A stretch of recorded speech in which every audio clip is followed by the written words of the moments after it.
My name is Judith Harlow, and I'm 72 years old. I've lived in the same beach house in Cape Cod for 43 years, since my late husband Maxwell and I purchased it when our son Jasper was just 5 years old. Maxwell was a marine biologist who passed away from a sudden heart attack when Jasper was only 14. From that moment on, it was just the two of us against the world, and I made sure my boy had everything he needed to succeed. I worked 2 jobs for years, teaching during the day at the local elementary school and waitressing at night at a seafood restaurant on the pier. Every penny I saved went toward Jasper's education, his college fund, his future. The beach house, which Maxwell and I had bought as a fixer-upper, became our sanctuary. Over the decades, I renovated it room by room, turning it into something beautiful. The property value had increased exponentially, but I never considered selling. This was home. This was where Maxwell's presence still lingered in every corner, where Jasper had grown from boy to man. Jasper became a successful financial advisor in Boston, meeting Vivian Ashford at some corporate event 3 years ago.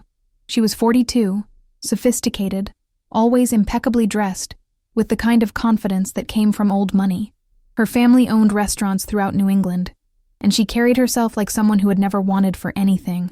I tried to like her. I really did. But there was something in the way she looked at things, including me, that felt calculating, as if she was constantly assessing value. The wedding was scheduled for Saturday afternoon at an elegant venue in Chatham, with ocean views and a guest list of 200 people. I had arrived at Jasper's brownstone in Boston on Thursday evening to help with last-minute preparations. The house was technically in Jasper's name, though I had provided the down payment as a gift when he purchased it 7 years ago. At the time, I thought I was helping my son build his future. Now I wondered if I had simply funded my own betrayal. Friday morning, I woke early and made coffee in their modern kitchen, so different from my cozy beach house setup. Jasper and Vivian were still asleep upstairs. I sat by the window overlooking their small garden, watching birds gather at the feeder, trying to calm the vague unease that had been growing in my chest for months. Something about this wedding felt wrong, though I couldn't articulate why. Around 9 o'clock, I heard movement upstairs. Voices. I assumed they were getting ready for the day. We had appointments with the florist and the caterer. But as I moved toward the stairs to call up and ask if they wanted breakfast, I heard Vivian's voice clearly through the heating vent that connected the kitchen to their bedroom. She was saying, "Honestly, Jasper, we need to address the beach house situation right after the honeymoon. Your mother isn't getting any younger, and that property is worth at least $2 million now. We could sell it, use the money to expand the restaurant business, maybe buy that place in the Hamptons we looked at." I froze, my hand on the banister, unable to move or breathe. Jasper's response came after a pause. "Mom would never agree to sell. That house is everything to her. It's where she and Dad built their life." Relief flooded through me for a moment. My son understood. My son would protect our home. But then Vivian laughed, a sound without warmth. "We don't need her agreement, darling. We'll put your mom in a nursing home and take the beach house. She's getting forgetful anyway, I've noticed it. We could make the case that she can't manage on her own anymore. You're her only family. You'd have power of attorney. It would be simple." The world tilted sickeningly around me. My legs went weak, and I had to sit down right there on the stairs, my heart pounding so hard I thought it might burst through my ribs. And then came the sound that broke me completely. Jasper laughing. Not an uncomfortable laugh of disagreement, but genuine amusement. He said, "You're terrible, but you're not wrong. The property taxes alone are killing her. And honestly, what does a 72-year-old woman need with a 4-bedroom beach house? She'd probably be happier somewhere with people her own age, activities, medical care on site." Vivian's voice took on a satisfied tone. "Exactly. We're doing her a favor, really, and the timing is perfect. Once we're married, we can start the process. I've already researched some facilities. There's a very nice place in Hyannis, not too expensive. We could visit once a month. My son, my boy, whom I had raised alone, whom I had sacrificed everything for, responded, 'Let's get through the wedding first. Then we'll figure out the logistics.' But yeah, you're right. It makes financial sense." I sat on those stairs for, I don't know how long after their voices faded and I heard the shower start running. Tears streamed down my face silently, soaking the collar of my nightgown. This couldn't be happening. This couldn't be my Jasper talking about putting me away like I was a burden to be managed, about stealing the home his father and I had built together. But it was happening. I had heard it with my own ears. Slowly, mechanically, I pulled out my phone. My hands shook so badly it took 3 tries to open the voice recording app.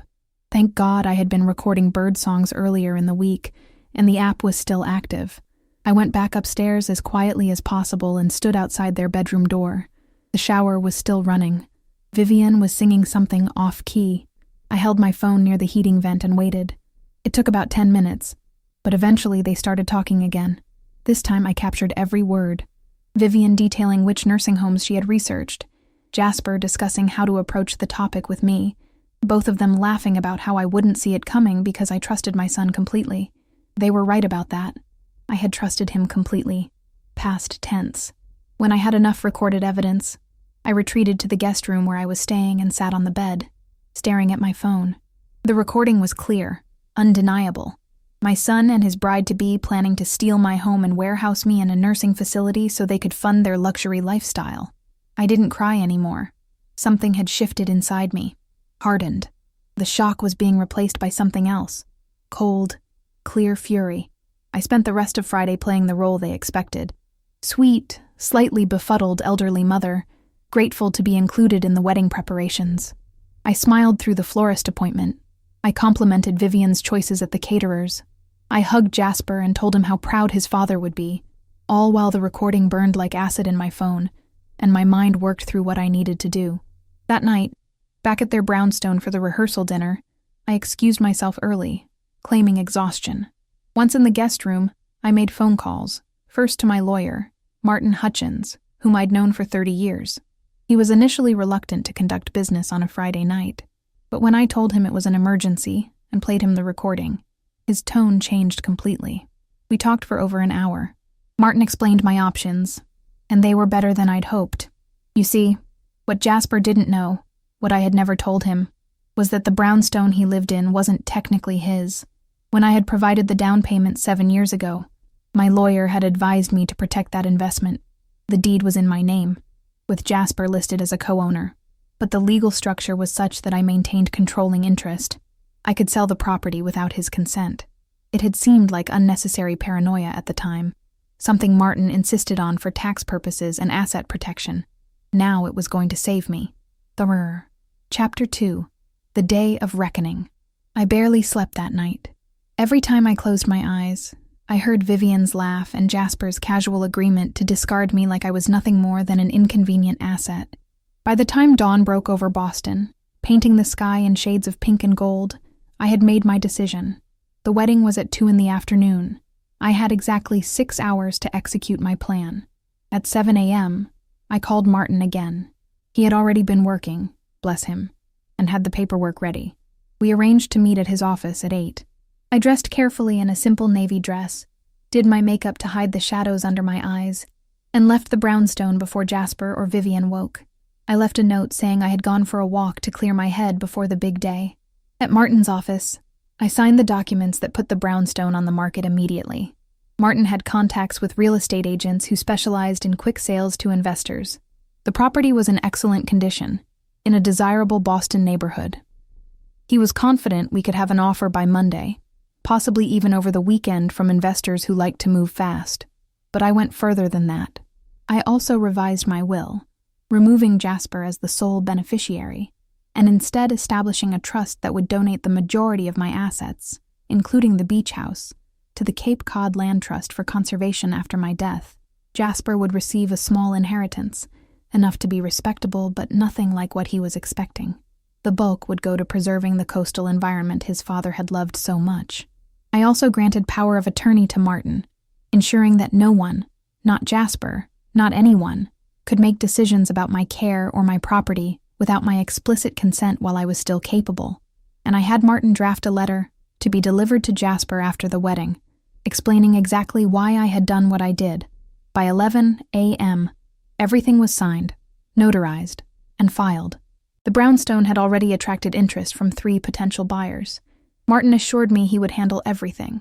I just needed to get through the wedding without revealing what I knew. I returned to the brownstone to find chaos. Vivian was having a meltdown over her hair. Jasper was frantically trying to locate the wedding rings, which had somehow been misplaced. I calmly helped find the rings. They had fallen behind the dresser, and complimented Vivian's hair, even though it looked exactly the same as it had the day before. During the drive to Chatham, I sat in the back of the limousine while Jasper and Vivian held hands in front of me, occasionally glancing back to include me in their excited chatter about the honeymoon in Tuscany they had planned. Every word felt like glass cutting into my skin, but I maintained my smile, my pleasant expression, my role as the doting mother. The wedding itself was beautiful, I had to admit. The venue overlooked the ocean, waves crashing against the rocks below, seabirds wheeling overhead in the brilliant afternoon sun. 200 guests filled the white chairs arranged on the lawn. Vivian looked stunning in her designer gown, Jasper handsome in his tuxedo. If you didn't know better, you would think this was a perfect day, a perfect union. I sat in the front row, where mothers of grooms are supposed to sit, and watched my son marry a woman who planned to put me in a nursing home. I watched him exchange vows promising love and loyalty while plotting to steal my home. The minister spoke about family, about honoring those who came before us, about the sacred bonds that tie us together. I wondered if he knew how hollow those words were. During the reception, I played my part perfectly. I gave a toast when asked, speaking about watching Jasper grow from a boy into a man, about how proud Maxwell would have been. My voice didn't shake. I didn't cry. I was an actress delivering her finest performance, and nobody suspected a thing. Vivian's father, a wealthy restaurateur named Gerald Ashford, approached me during dinner. He was a large man with silver hair and the kind of confidence that came from generations of success. He told me how lucky Jasper was to be joining their family, how they would take good care of him. I smiled and agreed, wondering if he knew what his daughter really was. Around 8 p.m., as the dancing began and the celebration reached its peak, I slipped away to a quiet corner of the venue. I pulled out my phone and checked my email. Martin had sent a message. Offer accepted on the brownstone. Cash buyer, closing in 2 weeks. Congratulations on your escape. I sat there on a bench overlooking the ocean. My ocean, the one I had watched from my beach house for over 4 decades, and felt something break loose inside me. Not grief exactly, but a profound exhaustion. I had spent 43 years building a life, raising a child, sacrificing everything to give him opportunities I never had. And this was what it had come to. Secret recordings, legal maneuvers, selling his home out from under him on his wedding day. But what choice had he given me? What choice had they left me? Chapter 3. The Revelation. The newlyweds left for their honeymoon Sunday morning, flying out of Logan Airport for 2 weeks in Italy. I hugged Jasper goodbye at the brownstone, breathing in the scent of his cologne, memorizing the feel of his arms around me because I didn't know if he would ever embrace me again after he learned what I had done.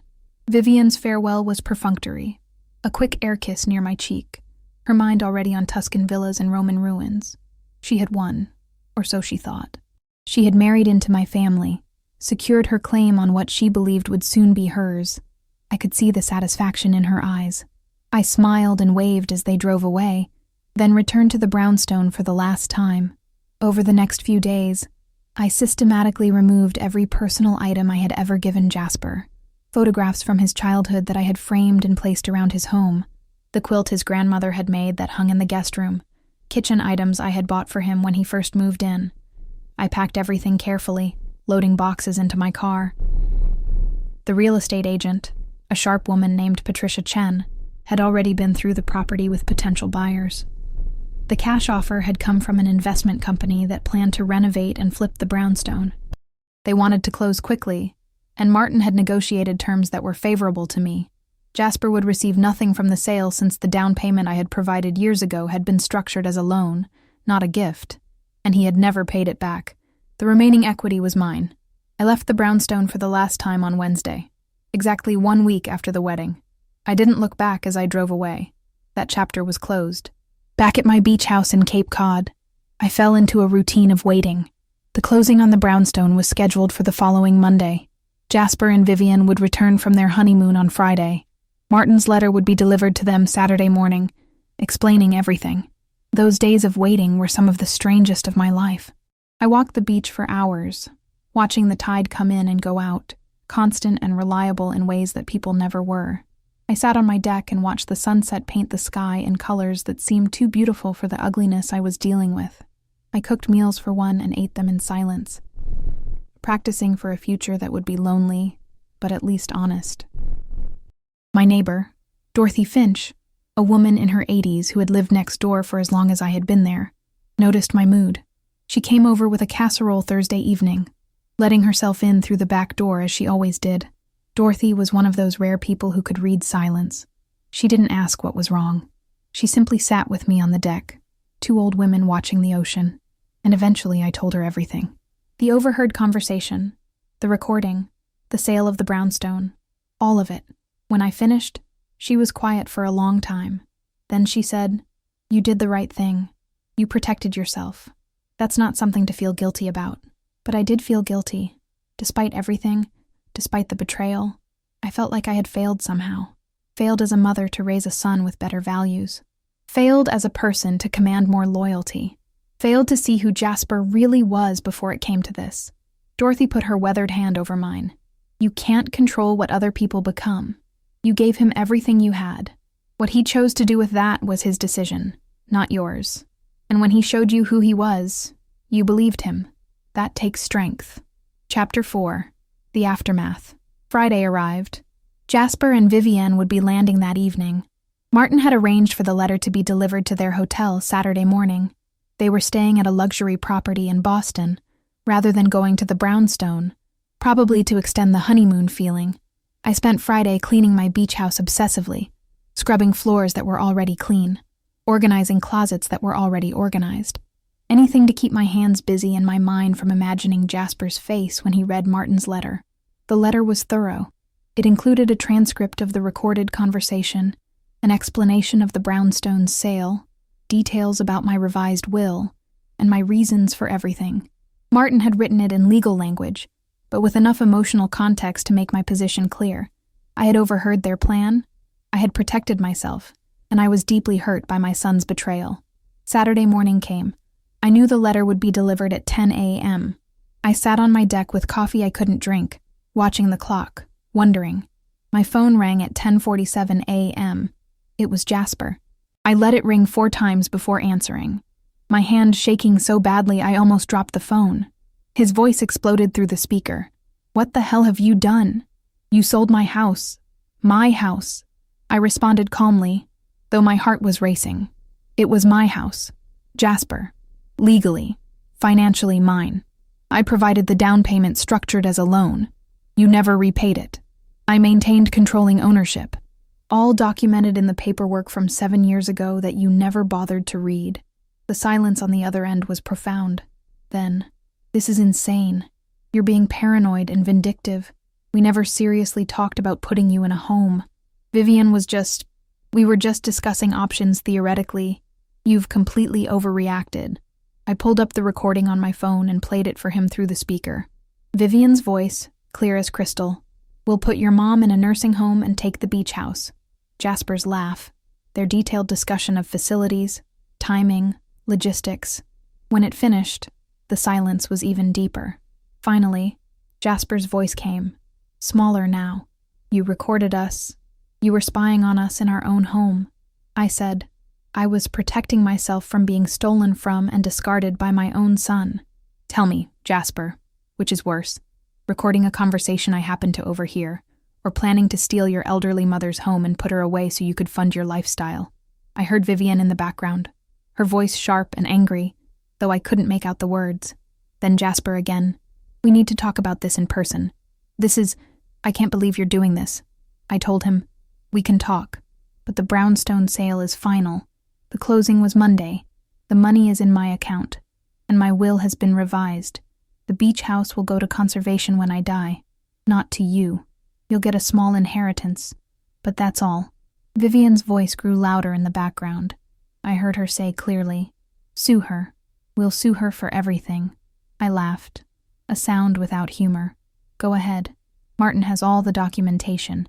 You have no legal standing, and the recording of your plan will make excellent evidence of why I needed to protect my assets." Jasper's voice broke then. "Mom, please, can we just talk about this? Come to Boston. Let's sit down like adults, I said. I am done being the convenient mother who provides resources and then disappears when you're finished with her. You made it clear what I'm worth to you. I'm simply accepting that reality and acting accordingly. I hung up before he could respond. My hands were shaking so badly I had to set the phone down. But I had done it. I had confronted him. I hadn't backed down. The phone rang again immediately. And again. And again. I turned it off. Chapter 5. The Terrible Truth. For 3 days, my phone remained off. I knew there were messages piling up, voicemails, probably texts, but I wasn't ready to hear them. I needed space to process what had happened, to grieve the relationship I thought I had with my son. Dorothy checked on me daily, bringing food I didn't eat, sitting with me when the silence became too heavy. She shared stories of her own family disappointments, a daughter who moved to California 30 years ago and called twice a year, a grandson who only visited when he needed money. Her life hadn't been perfect either, but she had survived, and so would I. On Tuesday, a week after Jasper had received the letter, I finally turned my phone back on. There were 63 missed calls, 47 voicemails, countless text messages. Most were from Jasper, some from Vivian, even a few from Vivian's father Gerald, whom I had met at the wedding. I started with the texts. The early ones from Jasper were angry, accusing me of being senile, paranoid, cruel. Then they shifted to pleading. Please, Mom, let's talk about this. I know we messed up, but you can't just cut me out of your life. Vivian's texts were uniformly hostile. You're a bitter old woman who can't stand to see her son happy. This isn't over. We will fight this. Gerald Ashford's message was different. Professional, measured, but with an underlying threat. Mrs. Harlow, I suggest we meet to discuss this situation before it escalates further. I'm sure we can reach an understanding that benefits everyone. I deleted them all, except Jasper's most recent message. Sent that morning, Mom, I'm coming to the beach house tomorrow. We need to talk face to face. Please don't turn me away. I sat with that message for a long time. Part of me wanted to refuse, to maintain the boundaries I had set. But another part, the mother who had raised him, who remembered him as a little boy crying after his father's funeral, needed to hear what he had to say. I texted back, come tomorrow at 2. We'll talk on the deck. His response was immediate. Thank you. I'll be there. That night I barely slept. I rehearsed what I would say, imagined how the conversation would go. Would he be angry? Apologetic? Would Vivian come with him? By the time the sun rose over the Atlantic, painting the water in shades of gold and pink, I was exhausted but resolved. Jasper arrived exactly at 2 beat, driving his expensive sedan, alone. He looked terrible. Eyes red-rimmed, face pale, wearing jeans and a wrinkled shirt so unlike his usual polished appearance. When I opened the door, we stood looking at each other for a long moment, the space between us filled with everything that had been broken. I led him out to the deck without a word. We sat in the chairs that faced the ocean, the same chairs where Maxwell and I used to watch sunsets, where I had held infant Jasper while waves crashed below. He spoke first, his voice rough. I've been trying to figure out what to say for a week, how to explain or apologize or fix this, and I keep coming back to the same conclusion. I can't. There's no explanation that makes it okay, no apology that's sufficient. I waited, watching the water. Jasper continued. Vivian, she started talking about your house about 6 months ago. At first, I shut it down completely, but she's very persuasive. She'd point out the property taxes you were paying, the maintenance costs, how you were alone in this big place. She made it seem logical, even compassionate, moving you somewhere with care available, using the house to secure our financial future. He paused, swallowing hard. I let myself be convinced because it was convenient, because I wanted what the money could buy. I told myself we were being practical, that you'd eventually see the sense in it. I never let myself think about what it would actually mean. Taking away the home you and Dad built, the place where all our memories are, putting you somewhere you didn't choose to be. I finally spoke, my voice steady. You were planning to steal from me and call it love. Jasper flinched like I had slapped him. Yes, that's exactly what it was. And I don't have an excuse except that I let greed override everything else. Vivian's family has money, lots of it, and being around that lifestyle made me want more, made me forget what really matters. I asked the question that had been haunting me. When did I stop being your mother and become just an asset to be managed? He was crying now, tears streaming down his face. I don't know. It happened gradually. First, I'd think about your age, about estate planning. Then I'd calculate what the beach house was worth. Then I'd resent that you had this valuable property while I was struggling with a mortgage. It was insidious. By the time Vivian suggested her plan, I had already stopped seeing you as a person and started seeing you as an obstacle. The honesty was brutal, but necessary. I said, I appreciate you telling me the truth, but it doesn't change what you did. It doesn't change what you were willing to do. Jasper nodded, wiping his face with his sleeve. I know. I sold the brownstone's contents and moved into an apartment. Vivian and I are separated. She wanted to fight you legally, to contest the will, to make your life hell. I couldn't do it.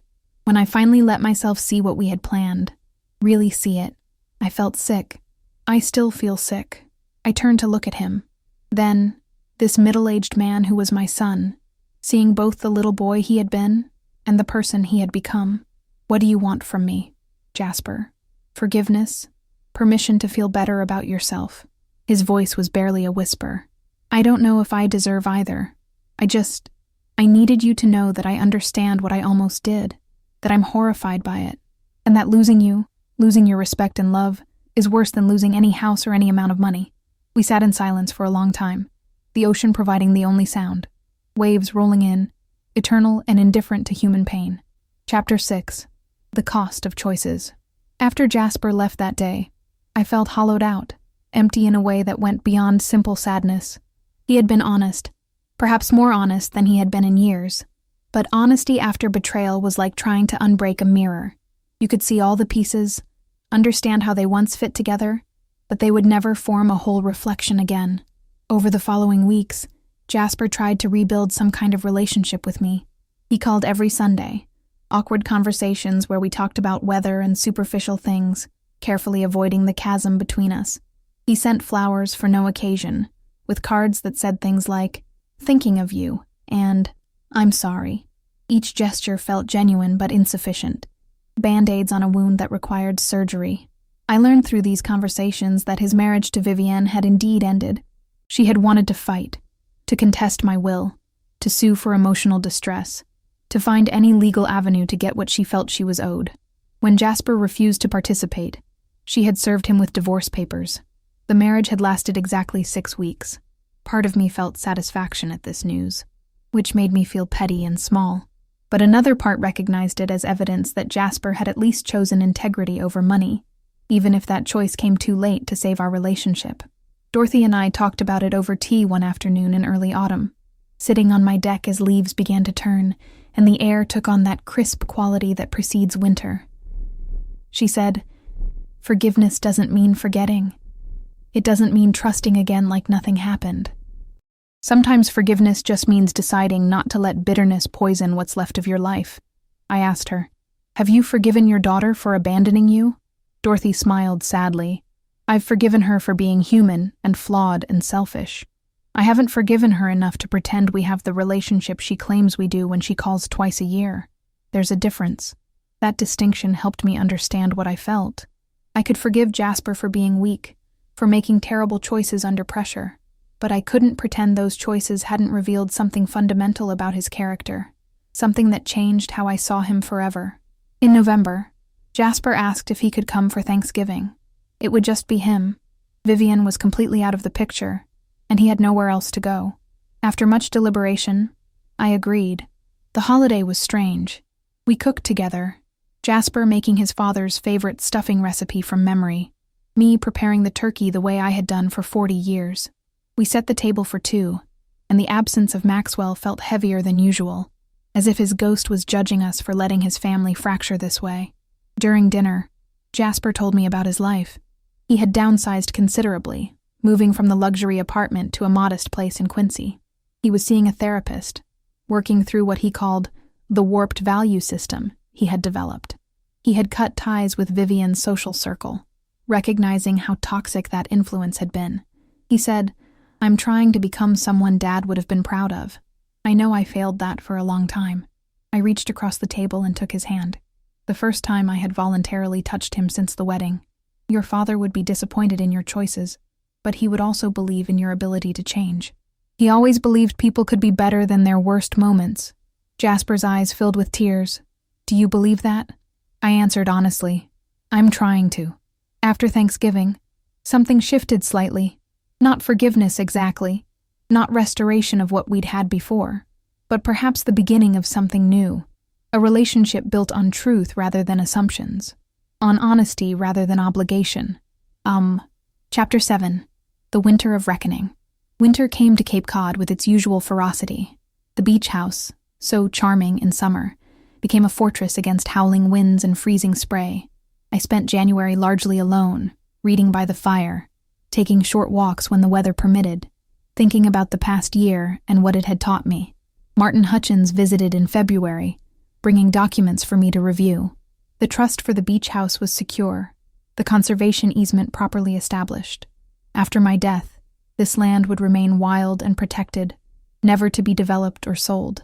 It gave me comfort knowing that regardless of what happened with Jasper, my legacy would be preserved. But Martin also brought news I hadn't expected. Vivian had indeed tried to sue, claiming emotional distress and various other grievances. The suit was frivolous and had been dismissed, but not before costing her significant legal fees. More interestingly, her family's restaurant business was apparently in trouble. Financial mismanagement had been exposed, and Gerald Ashford was facing investigations. Martin said, "It appears the Ashford fortune wasn't as solid as it seemed. A lot of leverage. A lot of debt hidden behind expensive facades. Your instincts about Vivian were correct. She was desperate for money and saw your son as a path to security. I felt no satisfaction in this revelation. If anything, it made the situation sadder. Vivian had been drowning financially and dragging Jasper down with her, and neither had been honest about the situation. If they had simply asked for help, if they had been truthful about their struggles, perhaps I would have found a way to assist them. But they had chosen deception and cruelty instead. In March, I had a health scare, a severe case of pneumonia that landed me in the hospital for 5 days. Jasper drove down from Boston the moment he heard, spending every day at my bedside. When I was released, he stayed for 2 weeks, taking care of me, cooking meals, helping me rebuild my strength. During one of those quiet evenings, as I was recovering on the couch with blankets and tea, Jasper sat in Maxwell's old chair and said, "I know you're planning to leave the beach house to the land trust. I think that's the right decision." I looked at him, surprised. He continued, "This place should be preserved. It's bigger than our family, bigger than money. Dad would approve. And honestly, I don't deserve it. Even if I spend the rest of my life trying to make amends, I don't deserve this house after what I plan to do." I told him. I revised the will because I needed to protect myself, but also because I wanted my legacy to mean something beyond wealth transfer. Your father dedicated his life to studying and protecting marine environments. This is my way of honoring that. Jasper nodded. It's a good way. The right way. When he left to return to Boston, I felt something I hadn't felt in months. Hope. Not that everything would return to how it was. That was impossible. But hope that Jasper was genuinely changing, becoming someone who understood that value existed beyond bank balances. The Victorienne. Chapter 8. Spring brings growth. Spring arrived late that year, but when it came, it transformed Cape Cod into something breathtaking.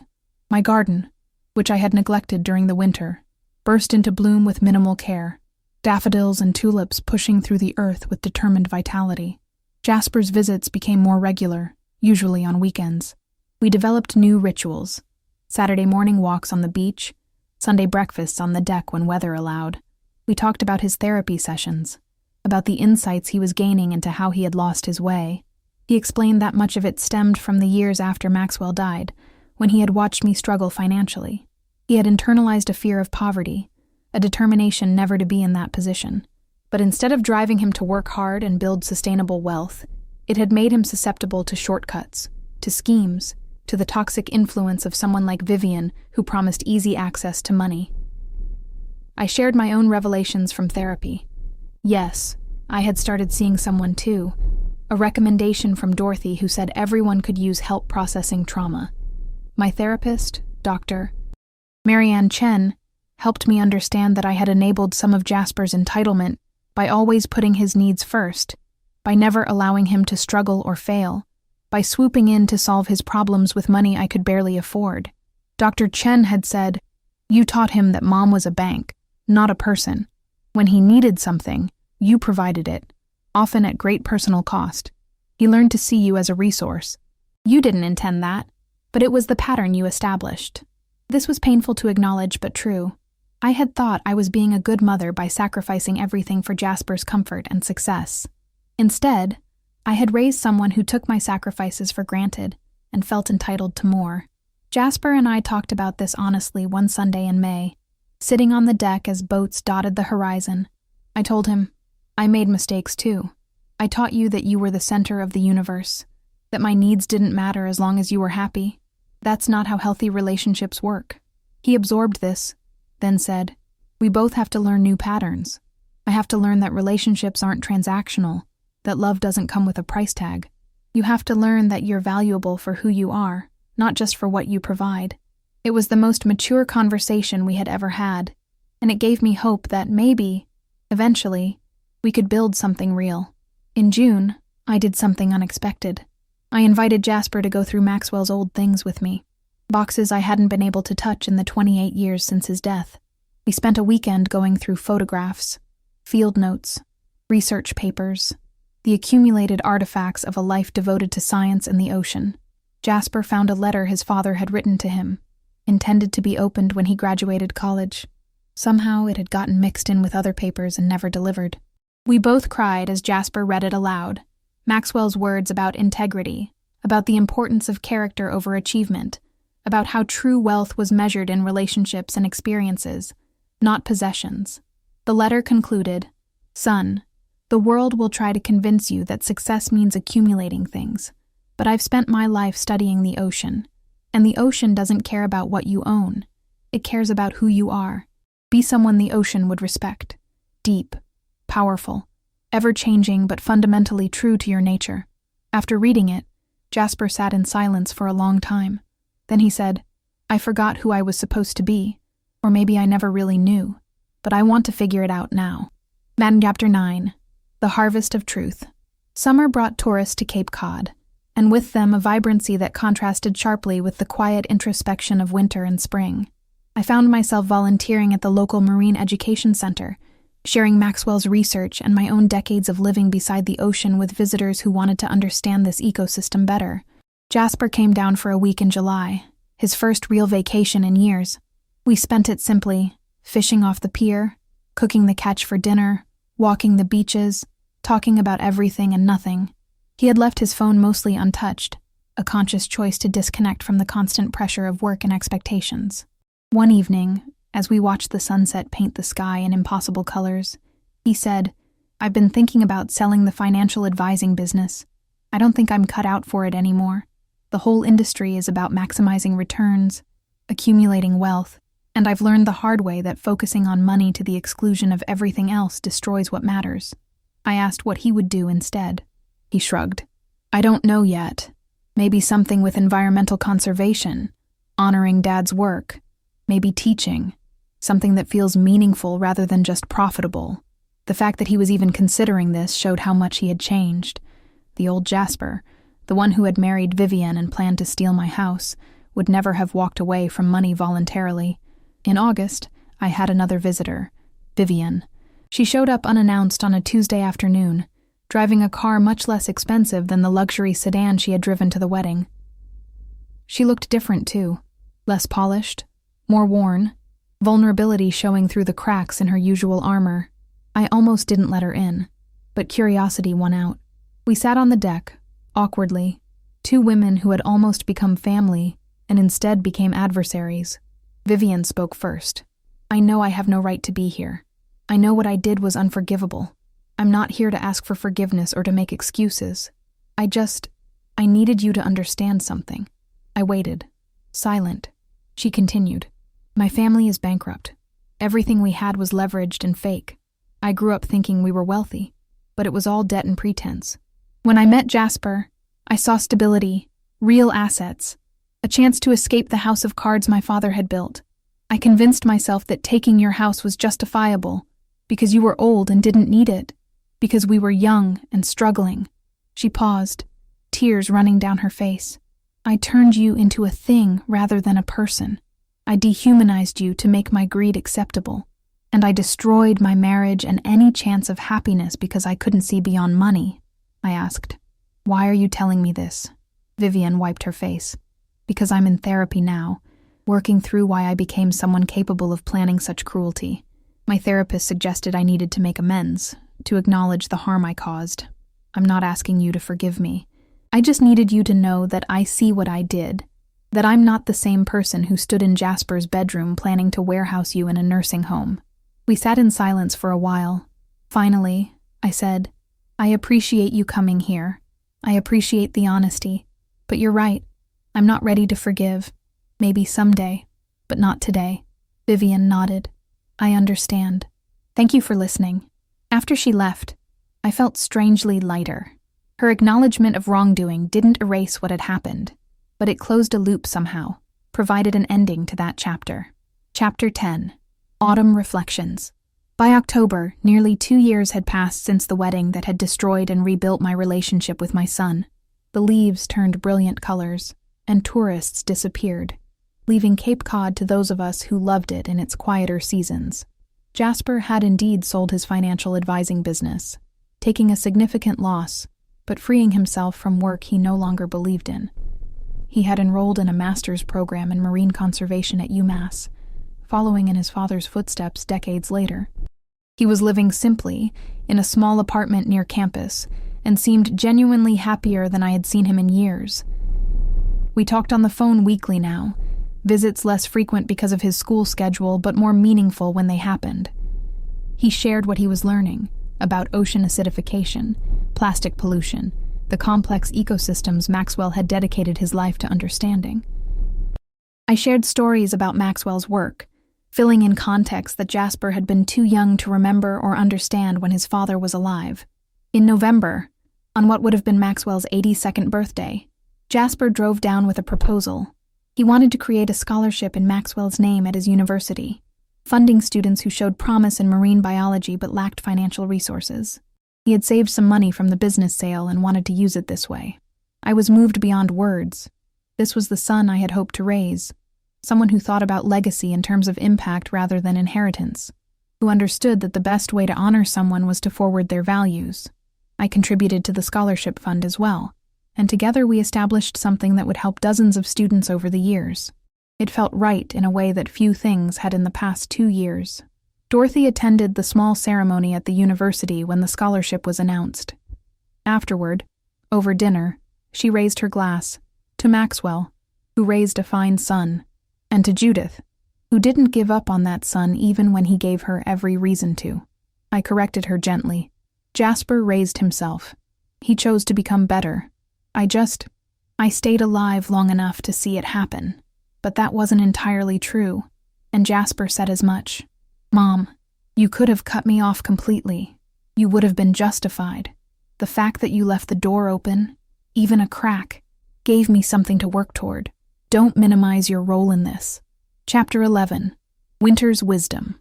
The second winter after the wedding was easier than the first. I had my routines, my volunteer work, my friendship with Dorothy, regular contact with Jasper. I had also, slowly, begun to trust again. Small steps like joining a book club, accepting invitations to social events, allowing people into my life without immediately suspecting ulterior motives.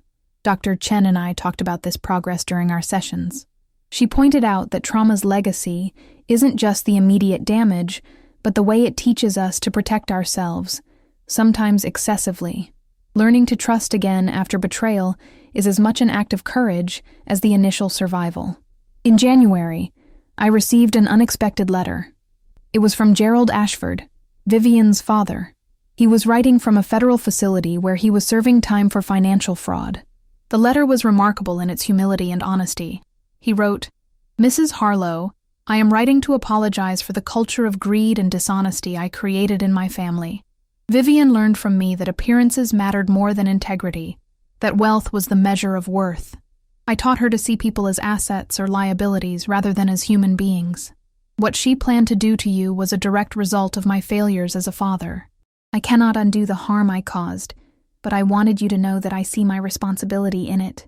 I showed the letter to Jasper during his next visit. He read it carefully, then said, "Everyone's trying to make amends. Vivian, her father, me. I wonder if we ever actually can, or if we just have to live with what we did and try to be better going forward." I thought about this. I think amends aren't about erasing the past. They're about acknowledging it honestly and choosing a different path forward. You've done that. Vivian seems to be trying. Even Geraldine from prison is attempting to take responsibility. That doesn't erase what happened, but it's better than denial. We were sitting on the deck despite the cold, bundled in blankets, drinking hot cocoa like we used to when Jasper was young. The ocean was steel gray and turbulent, waves crashing with impressive force. Jasper said, "I'm seeing someone, dating, her name is Miranda. She's a marine biologist, works with seal rescue and rehabilitation. She has no money, drives a beat-up truck, and is probably the most genuine person I've ever met." I smiled. "She sounds wonderful. When can I meet her?" His face lit up. "Really? You're not worried that I'll mess it up again, that I haven't learned enough?" I took his hand. "You're going to mess up sometimes. Everyone does. The question is whether you learn from it and try to do better. You've shown me you can. Besides, I can't protect you from making mistakes. I can only support you when you do." He brought Miranda to meet me in March. She was exactly as he described, unpretentious, passionate about her work, clearly in love with Jasper but not dependent on him.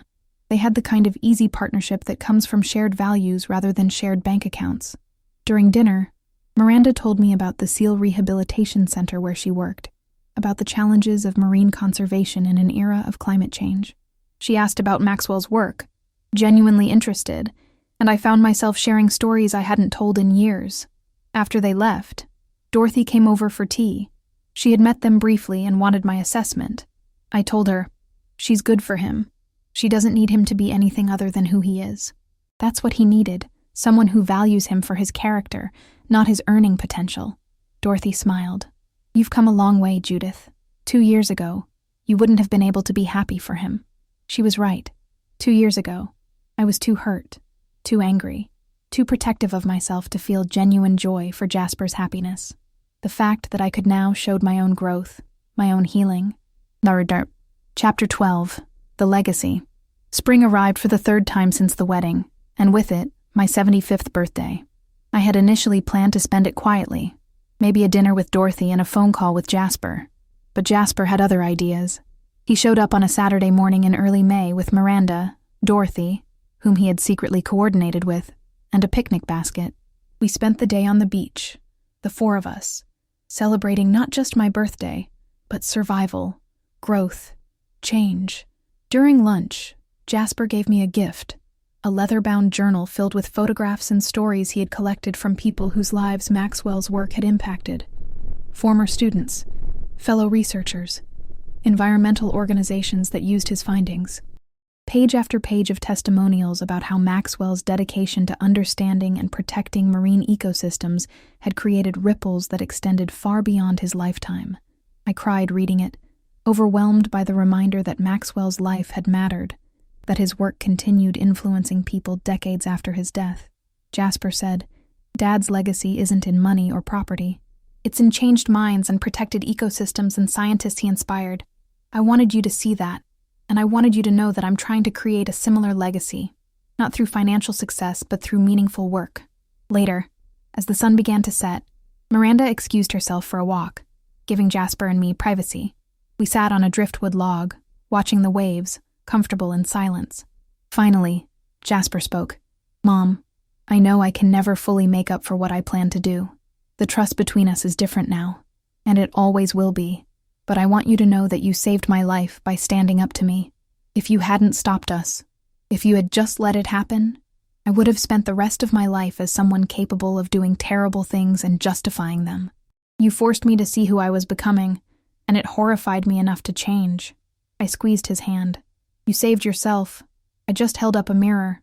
He shook his head. "No, You could have just protected yourself and walked away. Instead, you left the door open for redemption. That took more courage than self-protection alone. We sat watching the sunset, and I thought about the past 3 years. The betrayal that had shattered everything I believed about family. The painful rebuilding of trust, not to what it was, but to something new and different. The lessons learned about value and legacy, and what truly matters. I had lost the son I thought I had. The one I had imagined was loyal and loving and incapable of cruelty. But I had gained something too. A real relationship built on honesty rather than illusion. A son who was learning to be better. A deeper understanding of both human weakness and human capacity for growth. The beach house would go to the land trust when I died, preserved for future generations. The small inheritance I would leave Jasper was enough to be helpful, but not enough to be transformative. He would build his life through his own work, his own choices, his own values, and that was exactly as it should be. Dorothy joined us as the sun finally disappeared below the horizon, sitting on my other side. She said, 75 years old. You've earned every one of them. I laughed. Some were more expensive than others. Jasper stood and helped me up. Come on. Miranda made a birthday cake, and we should eat it before the wind blows out all the candles. As we walked back to the house, I looked at the beach that had been my home for more than 4 decades, the ocean that had witnessed my joys and sorrows, the place where Maxwell's presence still lingered in every grain of sand. This was my legacy, not just the protected land, but the lessons learned, the relationships rebuilt, the proof that betrayal doesn't have to be the end of the story. I had been betrayed by my son, had nearly lost my home and my dignity, but I had survived. I had stood my ground. I had demanded better from the people in my life, including myself, and in doing so, I had discovered a strength I didn't know I possessed. Life wasn't perfect. The relationship with Jasper would always carry scars. There would be moments of doubt, of remembered pain, of wondering what might have been if he had never made those terrible choices. But there would also be moments like this, a birthday sunset, a hand to hold, a future that held possibility instead of just loss. As we reached the house and I saw the cake Miranda had made, decorated with waves and seabirds in honor of Maxwell's work, I felt something I hadn't felt in 3 years. Peace. Not the peace of everything being okay, but the peace of having weathered the storm and found solid ground on the other side. Jasper hugged me as Dorothy and Miranda sang happy birthday, his arms strong around me, and I let myself lean into the embrace, not forgetting what had happened, but choosing to be present in this moment, this celebration, this imperfect but honest love. The candles flickered in the coastal breeze, and I closed my eyes to make a wish, not for the past to change, because that was impossible, not for the future to be perfect, because that was unrealistic. I wished simply for the courage to continue, to keep building these relationships, to keep protecting what mattered, to keep believing that people could change, and that love, even damaged love, was still worth fighting for.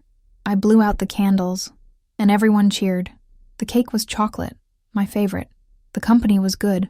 The ocean continued its eternal rhythm outside, indifferent to human drama, but somehow comforting in its constancy. This was my life now, built on truth instead of illusion, on earned trust instead of blind faith, on the understanding that family was not defined by blood alone, but by choices made every day to show up, to be honest, to try to be better. It wasn't the life I had imagined 3 years ago, but it was real. It was mine. And standing there with the people who had proven themselves through action rather than just words, I realized that was enough. The beach house would outlast all of us, protected and preserved. Maxwell's work would continue inspiring new generations. Jasper would build his own legacy, hopefully one defined by integrity rather than greed. And I would spend whatever time remained to me right here, watching the waves, remembering the past, but not living in it, grateful for survival and the hard-won wisdom that came with it. This is what I learned. Betrayal teaches you who people really are. Survival teaches you who you are. And forgiveness, real forgiveness, not the easy kind, but the kind that costs something, teaches you what kind of person you want to become. I chose to become someone who didn't let bitterness poison her remaining years, someone who maintained boundaries but left room for redemption, someone who understood that happy endings are rare, but meaningful ones are possible if you're willing to do the work. As the evening wore on and we moved inside, away from the cooling air, I looked around at the beach house that had almost been stolen from me. Every room held memories of Maxwell, of raising Jasper, of the life I had built here. It would never belong to my son, but that was okay. It belonged to the future, to conservation, to something larger than any individual's wealth. And maybe that was the greatest victory of all, choosing legacy over possession, meaning over money, truth over comfortable lies. The cancer diagnosis came 6 months later, but that's another story. What matters is that when it came, I faced it with the same strength that had gotten me through the betrayal. And Jasper was there, not because he expected an inheritance, but because he had learned what family truly meant. The end.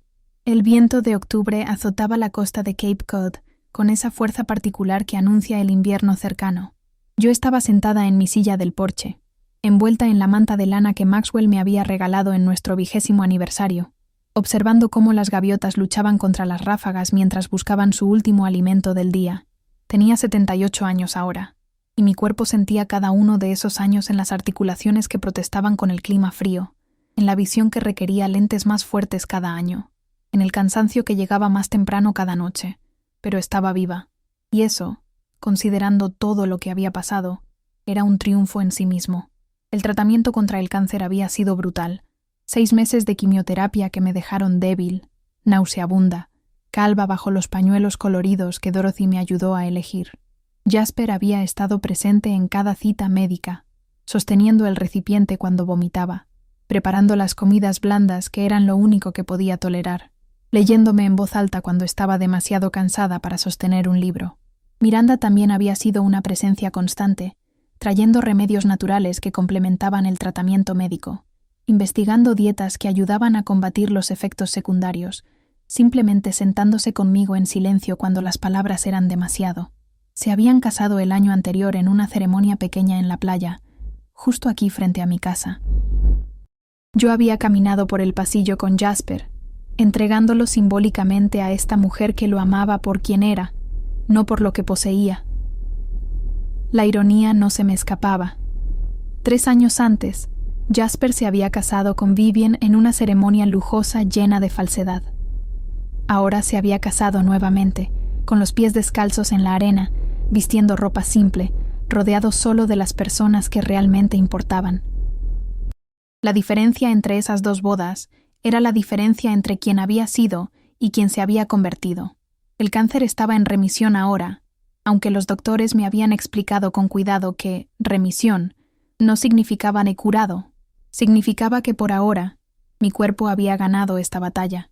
Podría haber otras, probablemente las habría, pero había aprendido a vivir con la incertidumbre, a apreciar cada día sin obsesionarme con cuántos podrían quedar. Escuché el crujido de llantas en el camino de grava y sonreí. Jasper y Miranda venían a cenar, como hacían cada viernes cuando él no tenía clases nocturnas. Ahora estaba trabajando como profesor asistente en la universidad mientras terminaba su doctorado en conservación marina. El salario era modesto, una fracción de lo que ganaba como asesor financiero, pero cuando hablaba de su trabajo, sus ojos brillaban con un entusiasmo que nunca había mostrado discutiendo carteras de inversión. Se bajaron del viejo camión de Miranda, y noté que Jasper se movía con cuidado, sosteniendo algo contra su pecho. Cuando se acercaron al porche, vi que era un cachorro, un golden retriever de quizás 8 semanas, todo patas grandes y ojos brillantes. Miranda habló primero, con esa sonrisa amplia que iluminaba su rostro pecoso.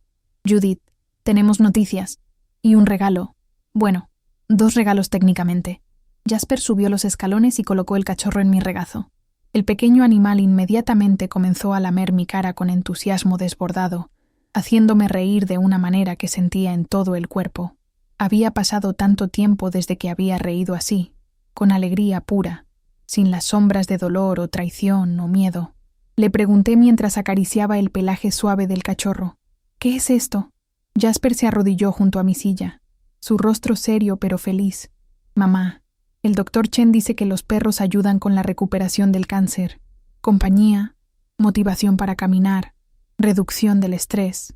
Este pequeño necesita un hogar, y pensamos que tú necesitabas un compañero. Si quieres quedártelo, Por supuesto. No queremos imponerte. Miré al cachorro que ahora se había acurrucado en mi regazo, confiando completamente, sin ninguna defensa contra el mundo. Algo en mi pecho se aflojó, una tensión que no sabía que estaba sosteniendo. Dije, me encantaría. ¿Tiene nombre? Miranda se sentó en el escalón a mis pies. Pensamos que podrías llamarlo Maxwell, si te parece bien, como una forma de mantener su memoria cerca. Las lágrimas vinieron entonces, pero no eran lágrimas de tristeza. Eran de gratitud por estas personas que entendían qué significaría para mí tener algo que llevara el nombre de mi esposo, que mantuviera viva su presencia en esta casa. Jasper tomó mi mano libre, y hay otra noticia. Miranda está embarazada. Vas a ser abuela.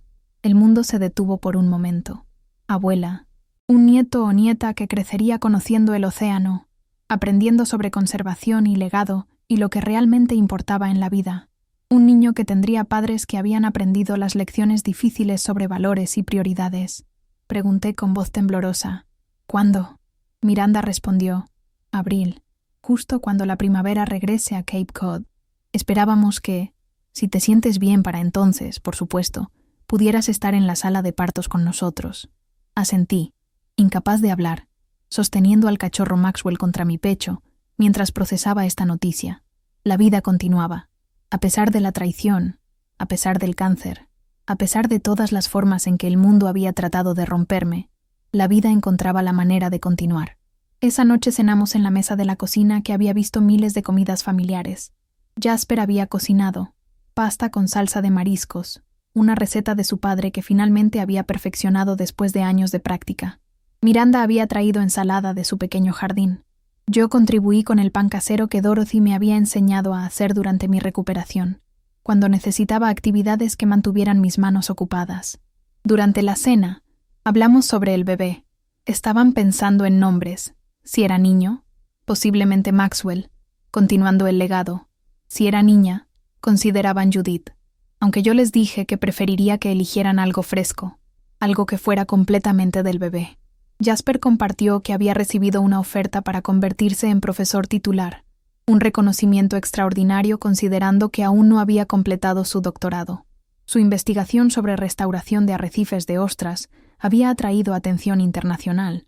Una de las organizaciones que Maxwell había ayudado a fundar había citado el trabajo de Jasper en su último informe. Miranda habló sobre el Centro de Rehabilitación de Focas, que acababa de recibir una subvención importante que aseguraría su funcionamiento durante los próximos 5 años.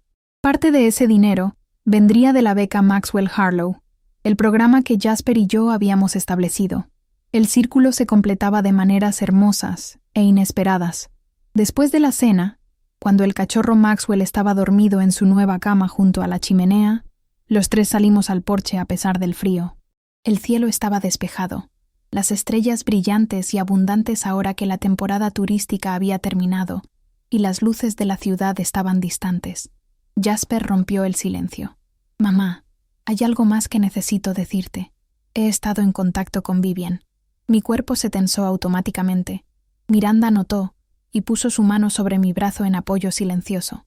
Continué con voz cuidadosa. ¿Por qué? Jasper explicó.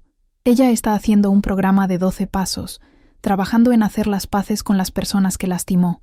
Me escribió hace 6 meses pidiendo permiso para contactarte. Le dije que no estabas lista, que quizás nunca lo estarías, pero quería que supieras que ella sigue trabajando en sí misma, que la persona que planeó esas cosas terribles está tratando de convertirse en alguien mejor. Pregunté, ¿quieres que hable con ella? Él negó con la cabeza enfáticamente. No, absolutamente no. Lo que quieras hacer o no hacer respecto a Vivienne es completamente tu decisión. Solo sentí que debías saber que ella está tratando de cambiar, así como yo lo hice. Pero tu perdón, tu tiempo, tu energía, no le debes nada de eso. Nunca se lo deberás. Aprecié que entendiera eso, que después de 3 años de reconstruir nuestra relación, reconociera que mis límites eran míos para establecer. Dije, no estoy lista para perdonar a Vivian. Puede que nunca lo esté. Ella fue la arquitecta del plan para robarme mi hogar y mi dignidad. El hecho de que ahora esté arrepentida es bueno para ella, pero no cambia lo que estuvo dispuesta a hacer. Miranda habló suavemente. Eso es completamente válido. El perdón no es algo que se deba a las personas que te lastiman. Es algo que das sí y cuando te sana a ti, no a ellas. Nos sentamos en silencio por un rato, escuchando el océano realizar su antigua conversación con la costa. Pensé en todo lo que había pasado en los últimos 3 años, la traición que había destrozado mi mundo, la fuerza que no sabía que tenía para protegerme, el lento y doloroso proceso de reconstruir confianza con Jasper, el cáncer que me había recordado cuán frágil era la vida, y ahora esto, un cachorro que llevaba el nombre de mi esposo, un bebé en camino, una familia que se había roto y reformado en algo diferente pero real. Jasper se inclinó hacia adelante en su silla. Mamá, cuando Miranda y yo hablamos sobre criar a este bebé, sobre qué valores queremos enseñarle, siempre volvemos a la misma cosa. Queremos criar a alguien como el abuelo Maxwell, alguien que se preocupe por cosas más grandes que ellos mismos, alguien que entienda que el legado no se mide en dinero sino en impacto, alguien que sepa que la familia es una elección que haces todos los días, no solo un accidente de sangre. Sus palabras me tocaron profundamente porque mostraban cuánto había crecido.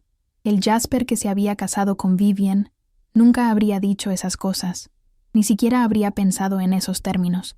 El dinero habría sido su prioridad, el estatus, las apariencias. Le dije, tu padre estaría orgulloso del hombre en que te has convertido, no del hombre que eras hace 3 años, pero del hombre que elegiste ser después de enfrentar tus peores impulsos. Jasper asintió, las lágrimas brillando en sus ojos. Todos los días trato de ser digno de esa segunda oportunidad que me diste. Algunos días lo logro mejor que otros, pero sigo tratando. Miranda agregó, ambos seguimos tratando. Yo también tengo mis demonios. Crecí en una familia donde el amor era condicional, donde el afecto se ganaba a través de logros. Estoy aprendiendo con Jasper cómo amar sin condiciones, cómo construir una familia basada en honestidad en lugar de expectativas. Miré a esta joven pareja sentada en mi porche, listos para traer una nueva vida al mundo, trabajando tan duro para ser mejores que las personas que los criaron. Me llenó de esperanza por ese bebé que nacería en primavera. Tendría padres imperfectos, como todos los niños, pero tendría padres que se esforzaban, que reflexionaban, que elegían el crecimiento sobre la complacencia. Dorothy apareció entonces, cruzando desde su casa con una linterna, cargando un pastel que había horneado.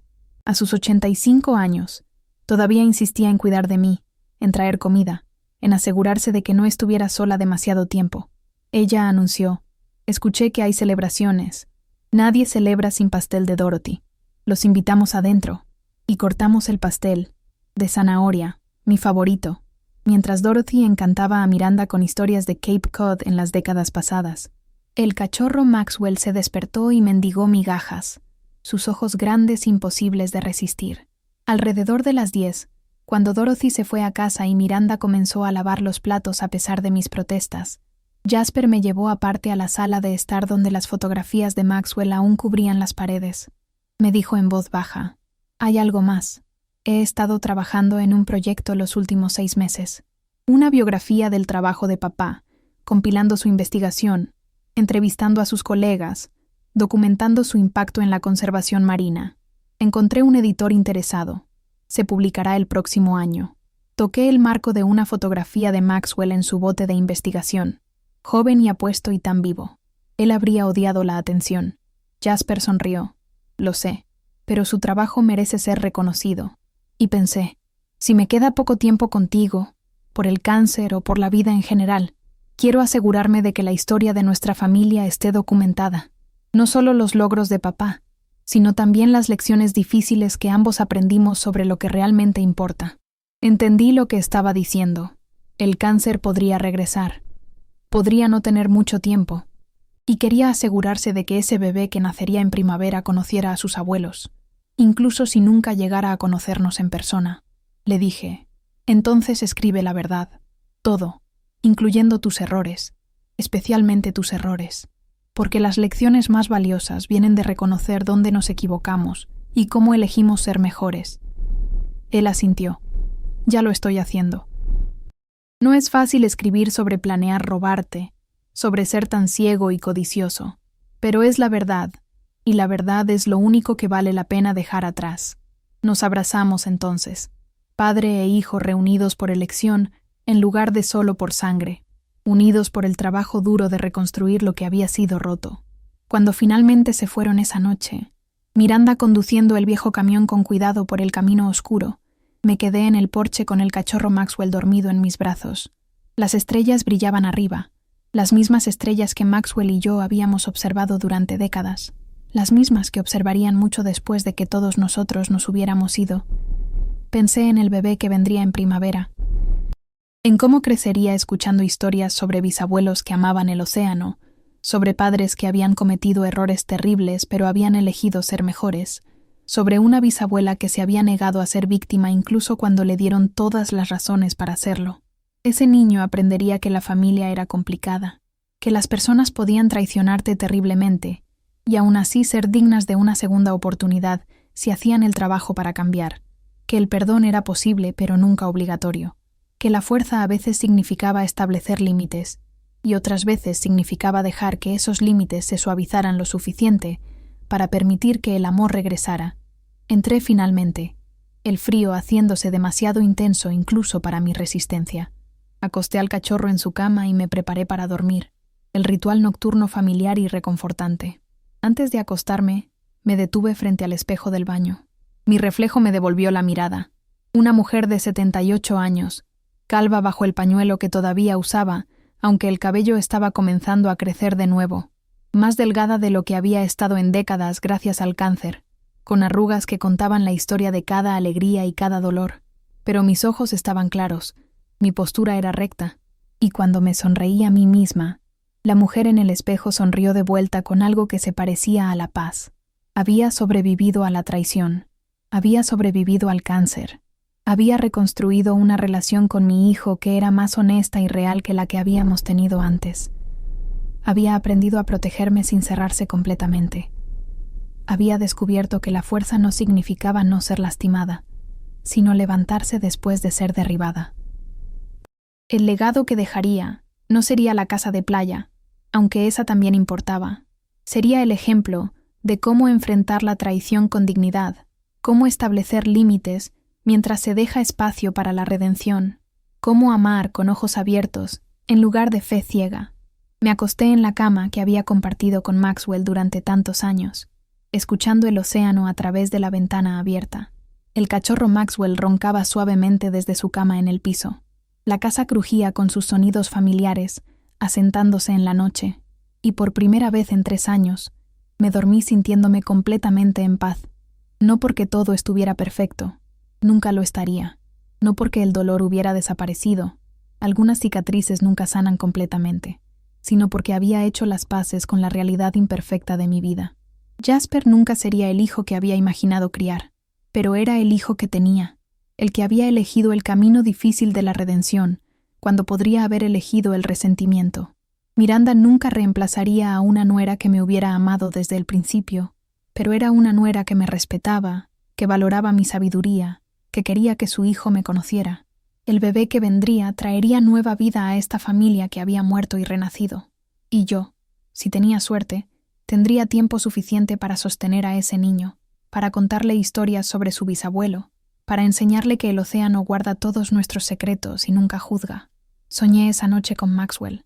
Estábamos jóvenes nuevamente, caminando por la playa tomados de la mano, el futuro extendiéndose frente a nosotros lleno de promesas.